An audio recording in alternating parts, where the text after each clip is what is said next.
सर्व पितरी अमावस्येचा अर्थ काय, विधी, पूजा काय करावे, काय करू नये, दिवा कुठे लावावा, उपाय आणि तोडगे याविषयी सविस्तर माहिती पुढील प्रमाणे आहे। त्यामुळे व्हिडिओ सोडून न जाता सर्व व्हिडिओ संपूर्ण पहा।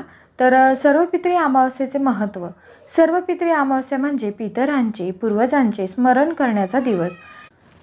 ही पितृपक्षाची शेवटची तिथी आहे।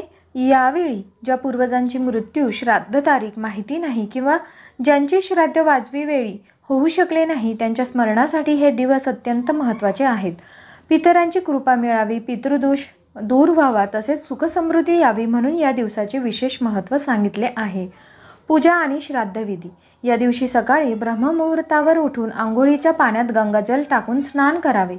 शुद्ध सात्विक वस्त्रे परिधान करून देवघरात किंवा पूर्वजांचा फोटो लावून त्यांच्या स्मरणाने नैवेद्य व पितृतर्पण करावे। श्राद्धासाठी तांदूळ, गाईचे दूध, तूप, गूळ, मध यांच्या मिश्रणाचे पिंड करून अर्पण करावे। जेवण तयार करून केळीच्या पानावर वाढून कावळा, गाय, कुत्रा, मुंग्या इत्यादी प्राण्यांना अर्पण करावे।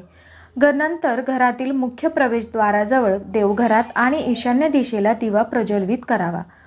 श्रीमद भगवद्गीता किंवा पितृसूक्त किंवा खास गीतांचे पठण केले जाते। काय करावे तर पिंडदान, तर्पण विधी सकाळी किंवा दुपारी करावेत, रात्री नको। कुटुंबातील व्यक्तींनी सात्विक भोजन घ्यावे, ताजे आणि शाकाहारी अन्नच बनवावे। उपाय: दान: काळे तीळ, तांदूळ, वस्त्रे, अन्न, कांस्य, तांबे भांडी, दक्षिणा, फळे, मिठाई ब्राह्मणांना किंवा गरजूंना द्यावीत। गरजूंना जेवण द्या। मुंग्यांना गोड पीठ, कुठल्याही प्राण्याला दान द्या। आपल्या पूर्वजांच्या आवडीचे पदार्थ बनवा व नैवेद्य दाखवा।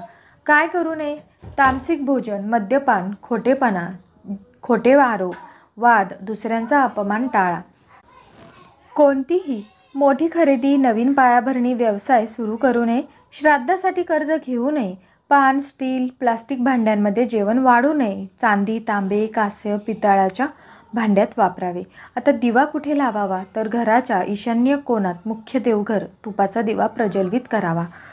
यासोबत दक्षिण दिशेला पूर्वजांसाठी आणि प्रवेशद्वाराजवळ पण दिवा लावावा। गाईच्या तुपात लाल रंगाच्या धाग्याची वात, केशर आणि काळे तीळ घालून दिवा लावावा। पिंपळाच्या झाडाखाली संध्याकाळी दिवा लावून काळे तीळ अर्पण करावे। उपाय आणि तोडगे: आर्थिक संकटासाठी लक्ष्मी समोर तुपाचा दिवा आणि मंत्रजप, तुळशी माळ, काळे तीळ, दक्षिणा दान करा। नोकरी किंवा करिअरसाठी एक लिंबू देवघरात ठेवा। ते नंतर 4 कापांमध्ये कापून 4 दिशांनी फेकावा।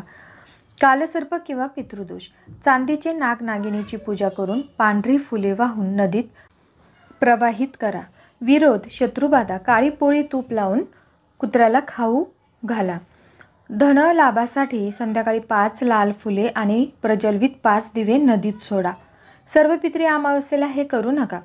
प्रवास: थोडे खोटे बोलणे, क्रोध, अप्रिय बोलणे, अपशब्द, गरज नसलेली वादावादी टाळा।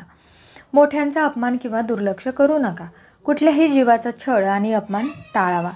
महत्त्वाचे नियम: श्राद्ध आणि तर्पण ह्याच दिवशी केल्यास पितरांची विशेष कृपा लाभते।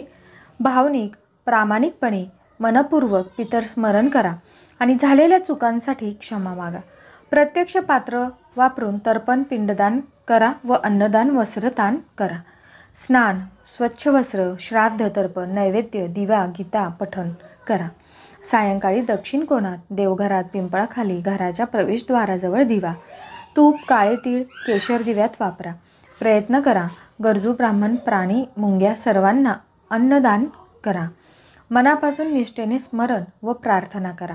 ही सर्व माहिती पारंपरिक संदर्भ, शास्त्र, अनुभव आणि ज्योतिष गणना यावर आधारित आहे। कृपया श्रद्धेनुसार आणि गुरुजन कुटुंबातील श्रेष्ठ किंवा तज्ज्ञांचा सल्ला नक्की घ्या जर तुम्हाला वाटत असेल तर मग चला भेटूया पुढील व्हिडिओमध्ये। तोपर्यंत धन्यवाद। रामकृष्ण हरी। आणि जे नवीन असतील चॅनलवरती त्यांनी लगेचच चॅनलला सबस्क्राईब करायचे आहे। व्हिडिओ आवडला असेल तर लाईक करा